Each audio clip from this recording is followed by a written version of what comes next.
देश के 12 बड़े एयरपोर्ट पर अफरा तफरी का माहौल दिखा। इंडिगो की फ्लाइट से सफर करने वाले यात्री बेबस, परेशान और गुस्से से भरे नजर आए। हम 10 लोग सीनियर सिटीजन है, अबव 62 ईयर्स है सब, और विथ लेडीज है, कपल है, 5 जेंट्स है, 5 लेडीज है। अभी कल से 5 बजे की फ्लाइट थी, कल बोला कि 2 घंटे के बाद, फिर रात को 1 बजे हमें होटल दिया।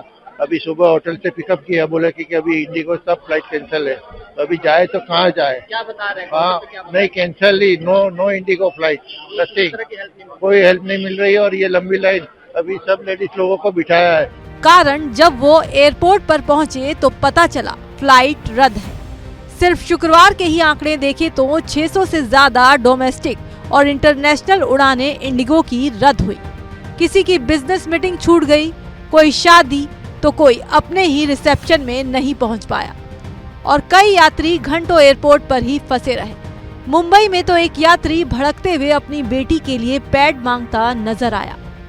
मेरे बेटे को प्यार चाहिए, दे दो, प्यार चाहिए, दे दो प्यार है।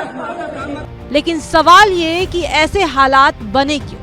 दरअसल डीजीसीए ने 1 नवंबर से पायलट और क्रू के काम के नियम बदल लिए।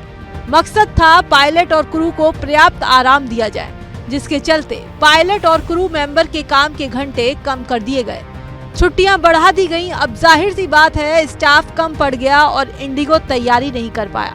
नतीजा, कई फ्लाइट कैंसिल हो गई। दिक्कत के चलते यात्रियों का गुस्सा 7वें आसमान पर पहुंचा, तो इंडिगो ने माफी मांग ली।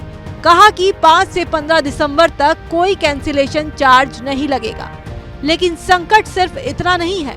इंडिगो संकट के बीच हवाई किराया आसमान छू रहा है। दिल्ली से लंदन का किराया करीब 25,000, लेकिन देश के ही चेन्नई, मुंबई, कोलकाता जैसे रूट 2 से 3 गुना महंगे। फिलहाल इस पर राजनीति गर्म हो गई है। मैनपुरी से सपा सांसद डिंपल यादव ने सरकार से तत्काल दखल देने की मांग की। ये देखने को मिला है कि किराए में बहुत इजाफा हो रहा है। मनमाने तरीके से एयरलाइंस ऑपरेट कर रही हैं। ये अभी भी हो रहा है, ये पहले भी हुआ है। ये पहली बार नहीं है कि किराए में मनमानी चल रही है। तो गवर्नमेंट को इंटरफेयर करना चाहिए, क्योंकि आम आदमी की जेब से पैसा जा रहा है। और अगर गवर्नमेंट का इंटरफेरेंस नहीं होगा तो इसी तरह रवैया बना रहेगा कुछ एयरलाइंस द्वारा, क्योंकि कहीं ना कहीं मैं समझती हूँ इसके लिए जिम्मेदार मोनोपोली भी है, जहां एयरलाइन सेक्टर में देखने को मिल रहा है, जिस वजह से लगातार किराए बढ़ाए जाते हैं और समय समय पे बढ़ाए जा रहे हैं। वहीं कांग्रेस की चर्चित नेता प्रियंका गांधी वाड्रा ने सरकार को घेरते हुए साफ कहा कि ये ना तो अर्थव्यवस्था के लिए ठीक है, ना लोकतंत्र के लिए और ना ही देश के लिए। The issue of monopoly, we all know that throughout the country, most things belong to only few people, and that is the doing of this government, and that is not healthy. It's not healthy for the economy. It's not healthy for democracy. It's not healthy for the country. फिलहाल देखना ये होगा कि यात्रियों की परेशानी कब दूर होती है।